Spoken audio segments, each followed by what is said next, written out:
I know a few people wanted to see a tutorial on how to do this shout out, so I'm gonna do it for you guys. It's a pretty cool shout out. It's something, you know, not too big and out of the way. It's just something nice and small. I like to have on my stream. To do this, you do need to open up Stream Elements. So when you open Stream Elements in Discord, assuming you've got it in Discord, if not, you should. You go down to Widget Share and Legendary Resources. You type in S2 Shoutout in the search bar.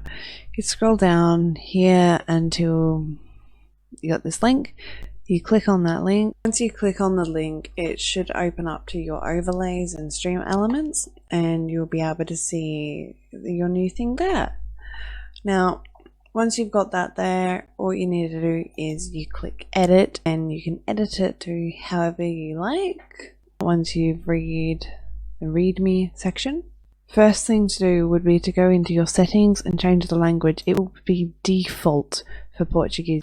If you want any sound effects, if you want just you doing it, if you want moderators having access to do it, you can change the colors. Then we'd go save my overlay, and then you would go copy link, and you would add that into OBS, Streamlabs, OBS, or wherever you stream through, and you add it as a browser source. And once you've copied that link as a browser source into your streaming software, it's good to go. So, yeah, that's it.